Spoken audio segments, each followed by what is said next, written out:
The emotion is just a lot of like compassion and like grief too, I think, for my younger self. Like I'm glad, I love having these. I was trying so hard and I was feeling so micromanaged and scrutinized and judged and just critiqued. And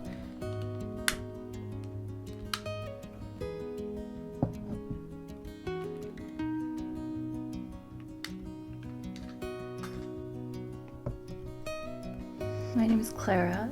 My channel is Clara of the Wood, and what I do here is I talk about healing from religious trauma through art, mostly. I am a outdoor educator for children and a multimedia artist. Right now I'm going to show you some mixed media, especially this is all early stuff this time, but I also do a lot of fiber art, which I hope to show more of. I made this quilt and this pillow, so those are some of the stuff I've done. But yeah, welcome to my channel. So I wanted to do this video as kind of the beginning of my deconstruction story. It's hard to know where to start. These things are very complicated and layered, and yeah, I've just really struggled with trying to decide where do I want to start when I'm sharing my story. What I've decided to do is walk you through some of my earliest work. This is the first art journal that I ever did. I started it my junior year of high school after my friend and I decided to make each other altered books for Christmas one year. I got so into it. I had so much fun and I couldn't stop, and I have never been able to stop. The one I'm working on right now is transforming a book from the religious cult that my mom grew up in, which is the IBLP, Bill Gothard's cult, the cult that the Duggars are in. That's the one I'm currently working on that you can see a few of my other videos about. But this time we're going through and I'm going to share more of my personal background and experience. I did not grow up in the IBLP. My mom left that group when she was like a senior in high school. That's when her family moved and left that behind. They joined a Pentecostal non-denominational church where she met my dad, where I was born. And I grew up in and stayed in basically up until the end of this art journal that we're going to be going through today. This church that I grew up in, like I said, Pentecostal style, non-denominational. There had been a merger that happened between two churches shortly before I was born. That was like highlighted my whole life as like, ooh, this incredible thing, this beautiful story that's so rare, and sign that our church is so blessed and so good, a sign of hope. Claimed a lot of freedom, claimed a lot of grace, very charismatic, very free, as in people are able to prophesy, people are dancing in the back and sometimes in the front. There's altar calls. You never know how long worship might go. Could be, the standard 30 minutes, or it could be a couple hours. Especially after church is over. We gotta have a second worship service in that one. That one can definitely go to 9 o'clock and 11 at night. Saturday night services and Sunday morning services. My family usually went to Saturday night services. There was a lot of focus on healing and freedom, and deliverance ministry was a big deal. Mental illnesses couldn't be real because they just need deliverance. It's actually demons, that kind of stuff. My dad's undiagnosed ADHD, my mom's undiagnosed autism. I am I don't know, definitely neurodivergent, but we don't have it all figured out yet. So yeah, it was a lot. I was homeschooled the whole time. I'm also the oldest of 4 girls. Okay, our church was like a YWAM church. Our church was very connected to IHOP, International House of Prayer. I'll link some Fundy Friday video essays about YWAM and IHOP if you're curious and you don't know. Also the IBLP, I'll link that one too. there's a lot of information out there, and I know I'm just throwing stuff out and not really explaining anything, so I apologize if you like don't already know and you're not from this niche-y little world. Very conservative politically. That was also a big deal and is significant. Yeah, I guess that's where we'll do it. Let's see what it says. Looks like it's almost there. Okay, so this art journal is the first of 3 that I've completed. I started it in high school, in 11th grade, second to last year, if you're not from the States. So we're gonna kind of get through the beginning pretty quick. I spill my bright incalculable soul. I think that's E. Cummings, which was like my favorite poet at the time. Okay, it's an old history book, which I read a lot of this just because I can't help but read things, you know. Anyway, I read a lot of this, so it was actually pretty interesting. Might have been a little more influential than I expected it to be. I want to get through the beginnings pretty quick because it's interesting. Things were actually pretty good at church when I first started this compared to how things went, but I was not okay. I knew I had depression and had so much like guilt and shame about that because that was a sin, basically a sign I wasn't trusting God. I was able to get a lot of it out in my art, which I'm grateful for, but you see a lot of, I felt very trapped, very stuck. I was so desperate to travel and get out.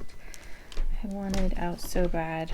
Also, something you'll see a lot in this art journal, this first one, is really wanting a relationship, wanting to be in love, wanting to be loved. Yeah, I did not date in high school. I wanted to, and my friends, for the most part, all were, but that was really hard being like the only one that wasn't. Well, yeah, I'm fine now. Doesn't bother me now. But it was hard, you know, you're a kid and you want love. With purity culture being so like shoved down our throats constantly, it's like it just matters so much more, you know. Like it's already hard when you're in high school and you're not able to date or you feel like nobody likes you and all of that. Like super normal, super relatable. It's just like it's not supposed to matter. You're not supposed to do it. You're not supposed to care, but it's also the only way you have value. It's the only thing you're allowed to want or dream of or desire as a girl, as a woman, you know. And so it's like so important, but you're not supposed to idolize it, and you're supposed to wait anyway because it's actually like good that you're not dating anybody because like you're more pure that way. But it's also like, of course you're like, am I even capable of being loved? Because this is the only thing I'm supposed to be. Like, this is the only thing that is supposed to matter about me and my humanity. And it's not happening. So, like, it's just messy and painful. And so we see a lot of that. More wanting relationship, but also just feeling like super left behind and left out by the people I thought of as friends. And yeah, the escape, that desire to escape and travel, see the world, experience things, you know. I wanted that so badly. And in high school, you know, I still thought it was like not that far away, you know, because graduation's coming. Won't be that long now. And then, you know, you graduate and you realize, holy shit, I can't afford traveling. I can't even afford a car. So reality checks are not always fun, but the art is nice. Okay, escape. More and more just dreaming about escaping, trying to be positive. So I put like all the things down that like made me happy or that I liked. But yeah, more escaping. Around this time, I think, is when I graduated from high school, or actually I should say maybe not when I graduated from high school, but when at the end of my junior year, our church had a big blow up.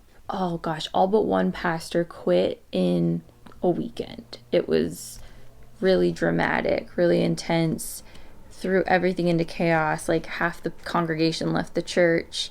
It was really big, really bad. We stayed.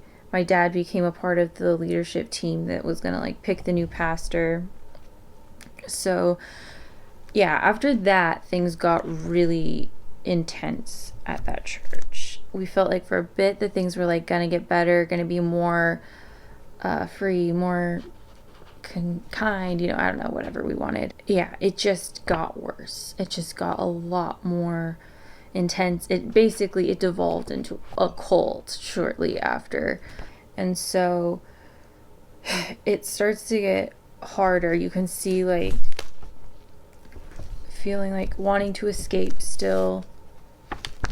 My mental health was getting worse, but also like the judgment was getting so much worse. And so in that time, we'll back up a minute. So I had been planning when I started this art journal, I was gonna go into the arts. I didn't know exactly how or in what way, but I had been really passionate about theater, acting, performance. I wanted to be an actress. When I was in early high school, I went off to LA even for part of a summer for a camp to like try to do it. That was my plan. You know, a little delusional, a little ignorant about how things work, but you know, that was my attempt. It was good. It was an incredible experience, and I will definitely talk about that at some point.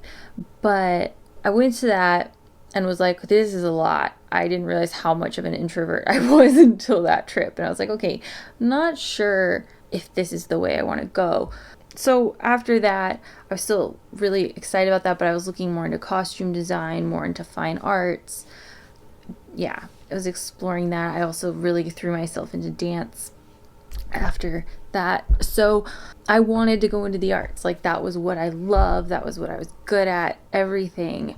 But with that church shift, it went from being very affirming of artistry and arts and using that to glorify God, using self-expression, that type of thing. Our church had its flaws, but it really did celebrate that in a lot of cool ways for a while in that time through the beginning of my high school. But then after that, the blow up, that completely shifted, and all the messaging became about how people were living in rebellion, and the only thing that matters is evangelism, and if you're not like proselytizing everywhere you go, you're in sin, you're in rebellion, all of that. And it just completely hit at that point when I was like really needing the extra push and encouragement to like pursue art and pursue what I loved, and it just completely cut that off. I decided and felt convicted, you know, and just completely unsupported. And so it just, yeah, I was like, well, I can't pursue these things if I want them. That's selfish. That's rebellion. That's a sin.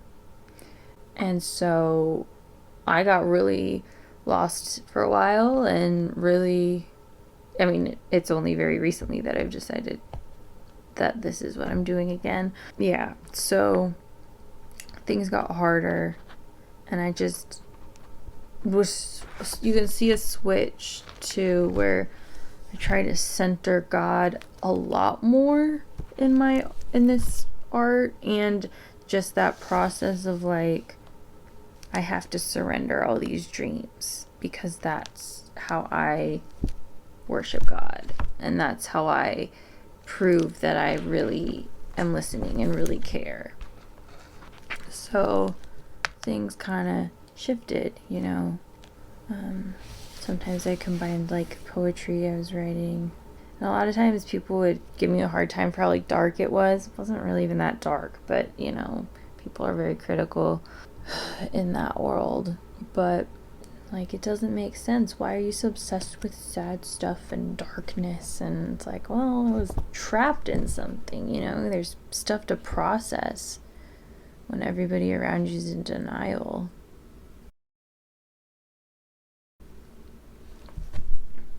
A lot of these I printed out off of like We Heart It way back in the day, so I apologize. These are stolen photos. Oops. But you can see my art kind of shifts. It gets a little different. Started using photos more. See a lot of the broken stuff. I really believed I was broken. Was told I was broken. We were all broken. That's why we need Jesus. So that's an interesting motif. I'm going to read this one. I'm not reading most of these, but I'm going to read this one.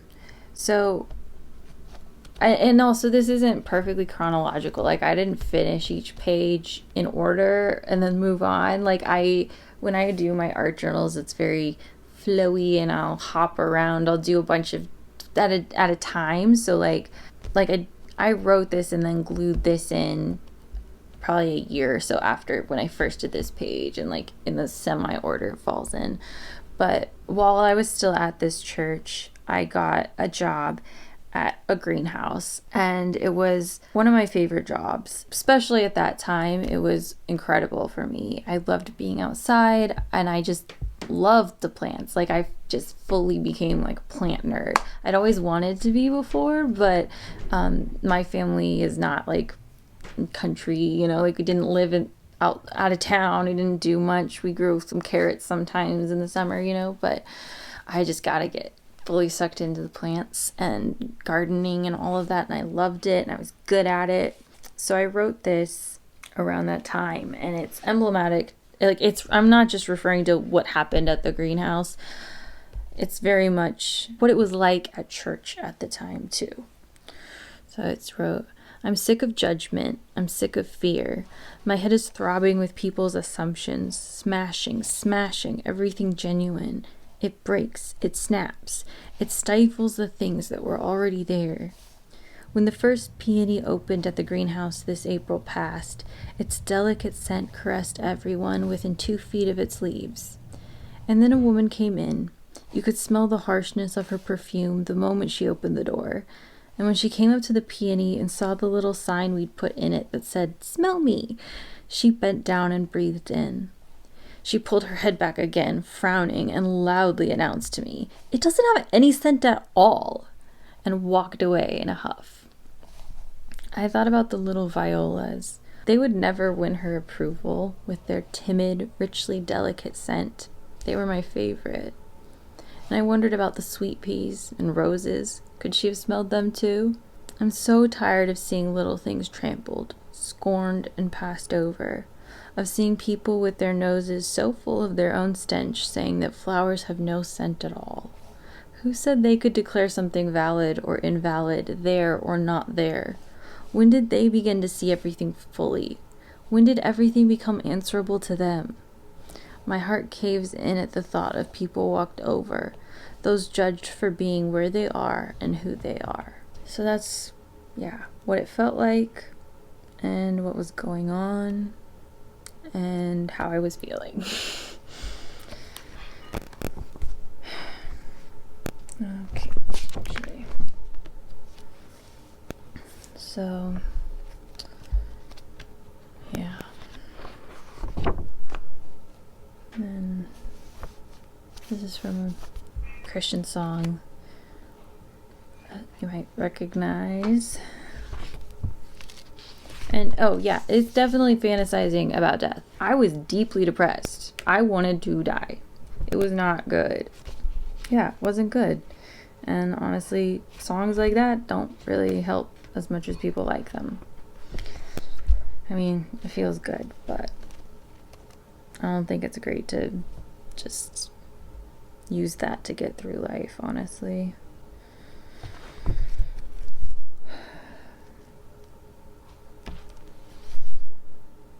And around here is more when I started to feel like I had to use my art to about God and always focus Jesus or God at the center of it, or my connection with him and stuff.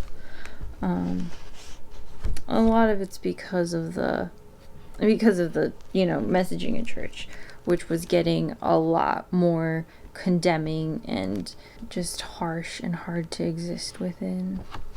And I still, at this point, I had graduated from high school, and I really wanted to travel. I really wanted to get out of Alaska, get out of this town.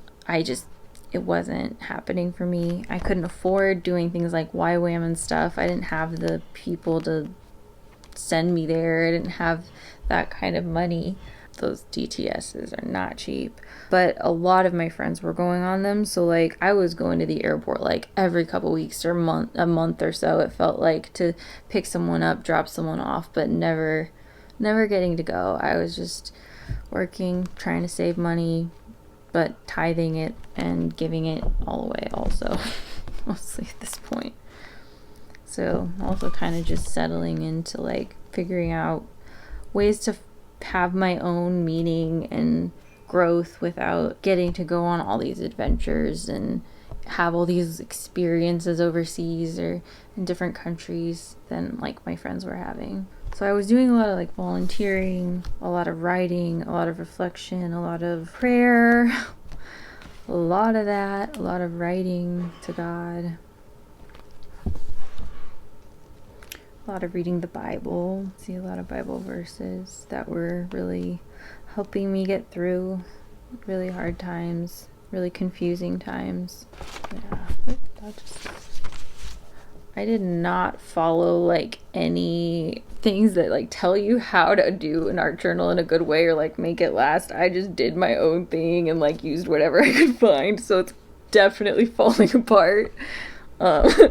Which, yeah, I think is kind of funny because I knew when I was doing it that I was not doing it the like right way, or the way that would make this like have the best longevity, but I just went with it. This is a whole like prayer about protecting my heart and not going too far and saving me for my perfect person that God has created for me and designed me for and all of that. It'll come up more in the art journal after this one, where I like started kind of understanding some of these things and deconstructing a lot more. This really is more like the prequel to my deconstruction and kind of like the why a lot of things push me towards deconstruction. There's so much grooming that happens and that happened to the point where like I did not see any part of me, my body, my soul, my mind, like as belonging to me. I was God's, I was my dad's, or my husband's, and I've never been married and I probably won't be. But yeah, that's what I was for. I don't remember a time when that isn't what I believed about myself until I was in my 20s. So you can kind of see it in some of this stuff. If you like want to pause and read, feel free. It's hard. It's hard because it's not who I really am. It's not who I ever really was. That's kind of why I'm showing this, because it's like I just think it's so interesting. I apologize for the slur, didn't know. But yeah, there's this, it's like when I look at this, I can see the tumultuous inner battle that was always going on, wanting something that I also was so desperately afraid of, being like a relationship, being marriage, seeing the like expectations, that conditioning, that grooming as like that need, because it's that's how you get fulfillment, that's how you have value, that's where your meaning comes from, and you're like everything, that's the most important thing. But not appearing worthy or not having that affirmed, wanting it but also fearing it, running away from it at every potential thing that came up, and desperately wanting and also trying to fight for value outside of those things.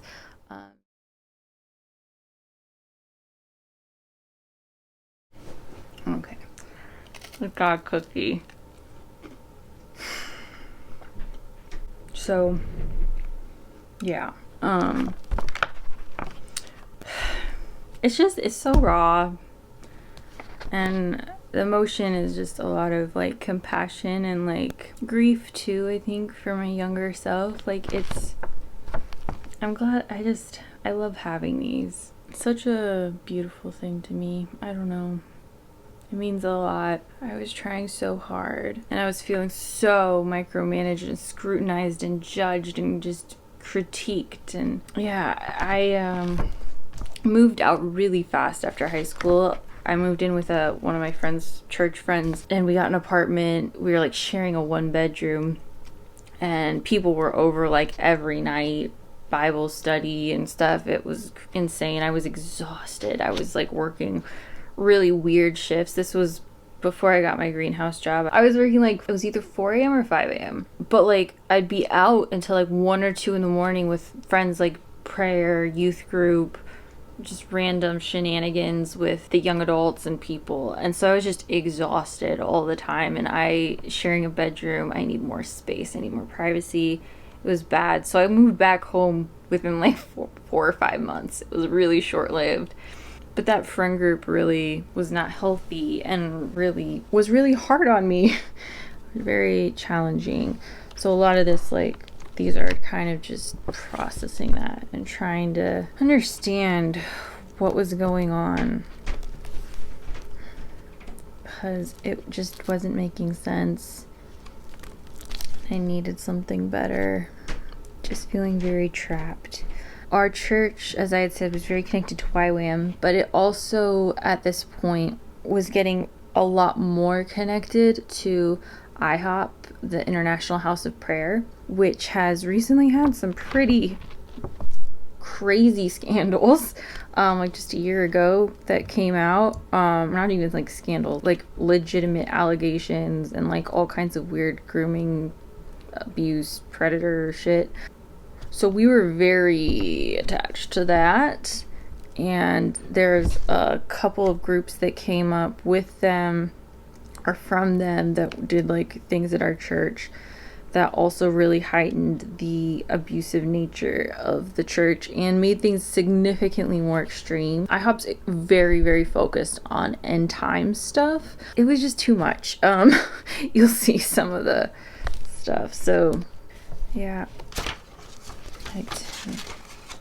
Sort of thing.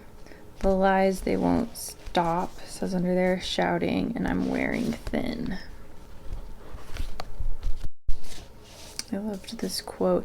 So I sort of mentioned, I think, that like I'm a reader, like in the sense of having the undiagnosed ADHD.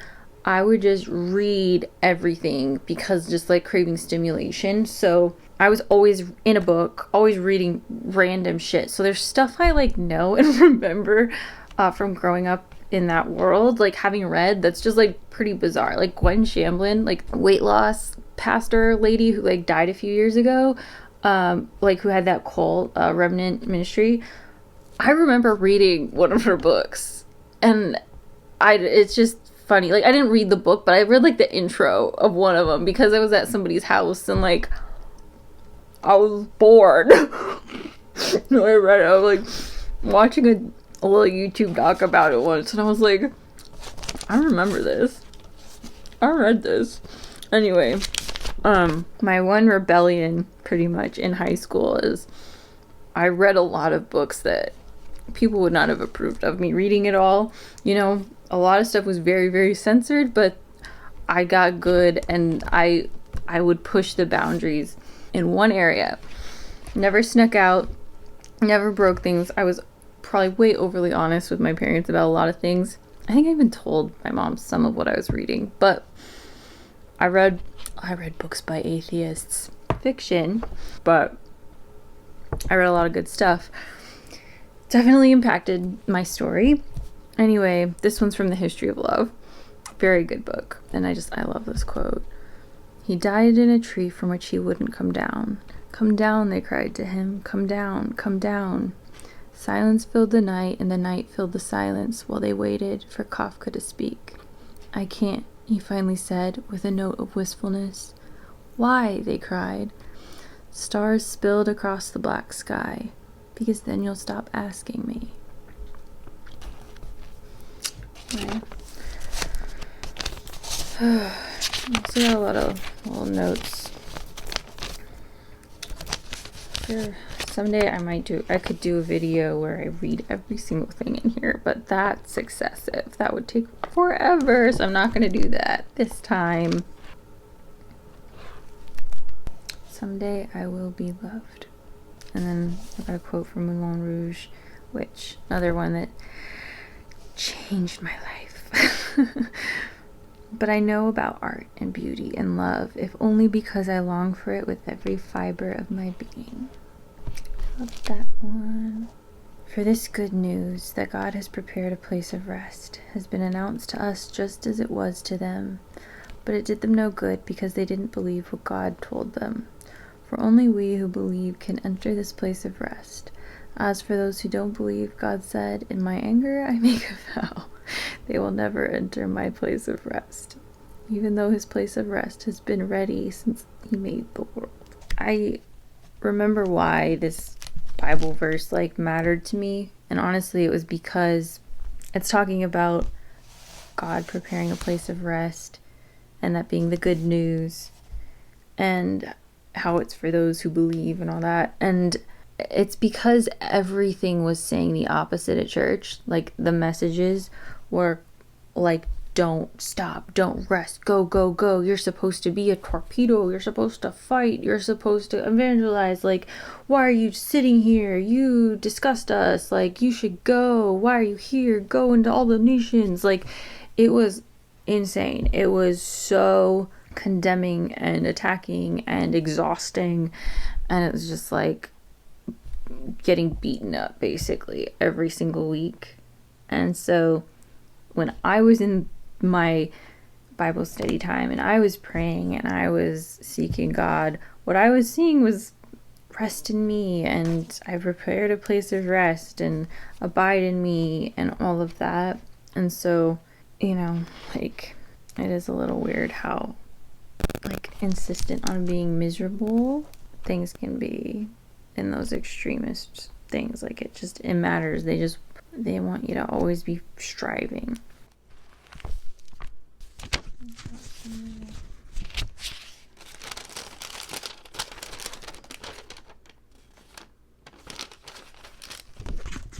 Into prayer, asking for God to help me trust and to center my dreams in him and my purpose in him, my creativity in him, my reason in him, and my life in him, and future.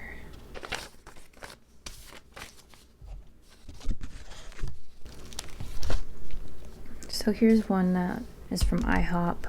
This is a song that we'd sing that was from them. It's just a little while longer and I'll see you. Just a little while longer and I'll know you. It's just a little while longer and we'll be together. Singing this to Jesus, and it's about either end times or dying.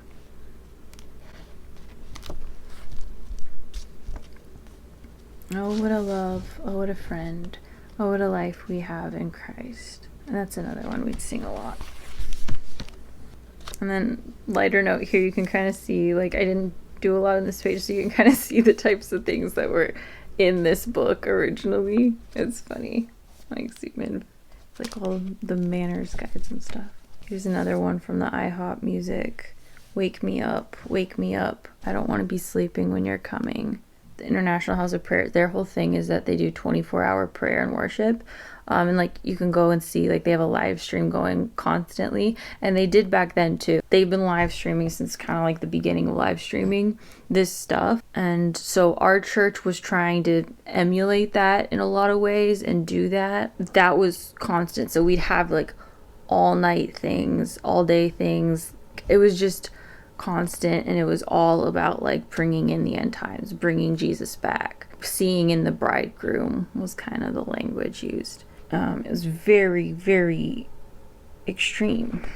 and intense, and I was there, I was in it, I was desperate for it too. And it really paired pretty interestingly with my mental health. My mental health was kind of at its worst then, and this type of worship was fueling it. Honestly, it was not good, it was not healthy. This one's interesting. This is me kind of like trying to push back against a lot of the messaging, so I will read this one. Oh, I was getting asked a lot, like, what are your plans? What are your plans? What are you doing? What are you doing next? You know, and I was like, I didn't know. I was being told I should like devote my entire life to being a fucking evangelist, even though I hate talking to people. And, you know, like, I was being told I should be on the mission field, even though I couldn't afford a plane ticket out of the state. And I wanted to do art. I wanted to express myself. And that was selfish. That was a sin. That was rebellion. That couldn't possibly be my calling, you know? You have the heart of an intercessor. You should be praying forever and ever and ever, constantly, all day long, and prophesying. Kind of hard to come up with a plan when what you want is like the worst and selfish. Here was my plan at like 18 or 19. I plan on smiling. I plan on laughing. I plan on waking up and going to bed. I plan on giving up my worries and my shame. I plan on breathing in the glorious air that's perfectly fitted for my lungs. I plan on dancing. I plan on crying when I am sad. I plan on looking for the best in every circumstance and in every person. I plan on seeking the face of God. I plan on reading good books. I plan on writing in my journal. I plan on knitting and drawing. I plan on hoping for the best. I plan on being filled with wonder. I plan on continuing when I want to give up. I plan on pushing through when the journey gets hard. I plan on resting when I'm given the opportunity to rest. I plan on my heart beating. I plan on seeing what's right for me. I plan on being where I'm at. I plan on appreciating what I've got. I plan on moving on when it's time to move on. I plan on letting go when it's time to let go. I plan on loving with every meaning of my soul. I plan on getting to where I end up. I plan on life surprising me with things I'd never dream. I plan on living my life better than anyone else could. I plan on giving what I have to give. I plan on people doubting. I plan on dreaming. I plan on things changing. I plan on having to do things that don't make sense. I plan on doing what is right, even when it's hard. I plan on being confused and being a confusion. I plan on following God to the end of my days, even when that path is lonely, condemned, or scorned. So, yeah, I like that. And here's another one I went to a lot. Don't worry about anything. Instead, pray. Pray about everything. Tell God what you need and thank Him for all He has done. Then you will experience God's peace, which exceeds anything we can understand. His peace will guard your hearts and minds as you live in Christ Jesus. And now, dear brothers and sisters, one final thing. Fix your thoughts on what is true and honorable and right and pure and lovely and admirable. Think about these things that are excellent and worthy of praise. Again, I was like, why are we so focused on what's bad? Why are we so focused on everybody not doing the right thing? Why are we so focused on all this stuff that isn't peace, isn't grace? Anyway, here's another one. Yet still I belong to you. You are holding my right hand. You will keep on guiding me with your counsel, leading me to a glorious destiny. Whom have I in heaven but you? I desire you more than anything on earth. Embrace the magnitude, the anticipation, the vastness, the fear, and just believe deep down what you already know, that it will all be okay. Don't try to figure it out. Don't try to understand. Just do what God made you to do. Breathe. A lot of this is me trying to push through the darkness of this time and find encouragement, make my own encouragement in a big way. What's wrong with me? Why can't the sunsets be enough? Why can't I always find joy? Why do I always feel so alone? Alone like I'll never change. What's wrong with me? Why have I lost hope? What am I feeling? What is next? Why do I feel so numb? And like the depression was bad. Okay, I'm gonna actually pause here because this is where things changed. This is where I left that church. That was, let's say, chapter 1. I'll get into a bit of what came next, but yeah, my home church, obviously, it was bad. It was falling apart. It was toxic. It was a cult at that point, basically. And yes, I can tell you more about why I feel okay calling it that, because things got weird, things got extreme, things got bad. So I knew it wasn't good, and I was trying to figure out how to get out, find a community that could be healthy and still support my faith, my passion for God, my desire to worship and serve Him. I felt like I was just couldn't breathe here, in this church with those people. Yeah, so what happened, I applied to a few things. My sister had started volunteering at a camp, a local Christian camp that I had also gone to, and we'd gone to when we were kids. So she had been doing that for like a year or two, and it sounded really fun. But I was like, if I have to work because it's volunteer, how do I do it? So I was considering that. And then I also, that last year, decided to apply for IHOP to go to like their ministry school. I got an interview. I, thought that was going to be my option. They didn't get back to me when they said they would.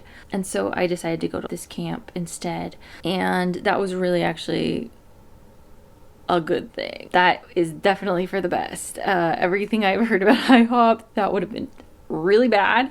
Really, really bad. I did get in. They called me in the middle of summer, like a couple weeks before the school even started, like maybe a month at the most. I think it was just a couple weeks though before the school actually started. So I don't even know how I would have been able to like get a ticket and just move and get the money and all of that that short notice. But I was already at camp at that point. I was already like a month into camp and very committed and not about to just dip. So yeah, that camp was also very conservative, very fundamentalist, but compared to the cult craziness that was going on and that my home church had devolved into, it felt like liberation. It felt incredible. And I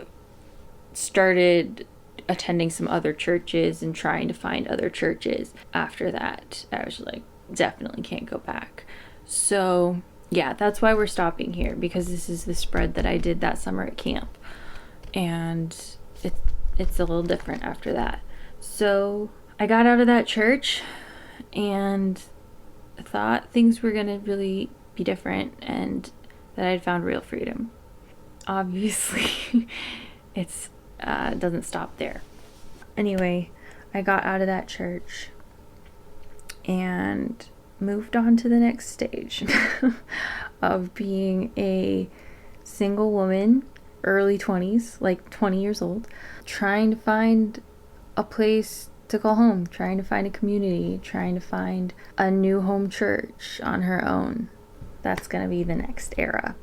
So thanks for watching. I hope this is interesting. I would love to know your thoughts, what you noticed, what you wish I'd covered more, what you'd like to know more about or hear more about. Questions, like anything. I loved the comments on my last video. Thank you so much if you left a comment. It really, really meant a lot to me and brought me a lot of like encouragement and joy.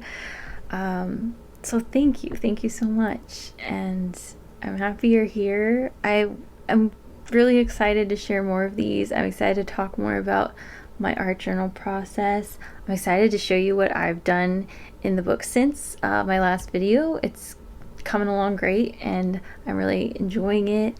There's a lot more to show, so that'll be coming soon.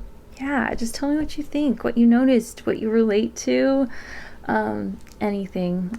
I just, yeah, I'm curious. I'd love to know. I didn't really get into any of the political in this video.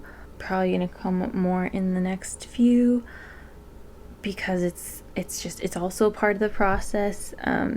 This is sort of like the eye of the storm in a lot of ways, also significantly younger and not as like in the world yet in this part of my journey. All that to be said, keep growing, keep deconstructing. It's not just about deconstructing our faith and our religious beliefs, but a lot of it, I think we need to put a lot more focus on deconstructing the empire, American exceptionalism beliefs that we've been fed and propagandized our entire lives. And it's almost harder to do because it's a lot more popular.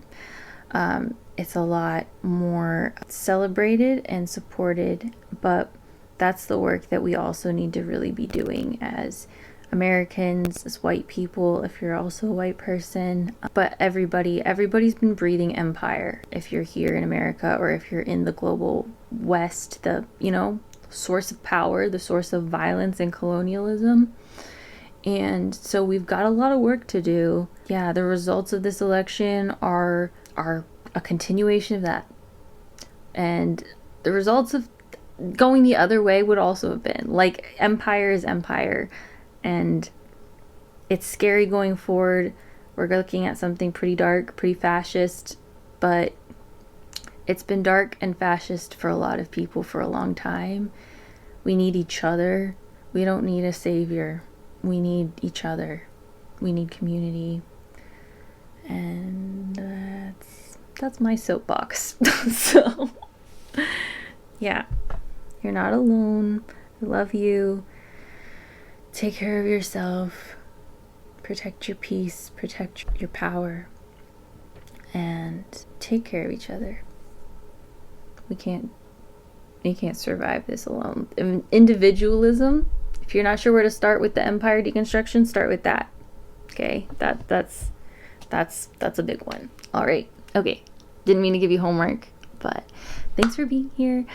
Like and subscribe if you want. I appreciate it, especially if you made it all the way to the end. Holy shit, that's crazy. You're amazing. And see you next time. Bye.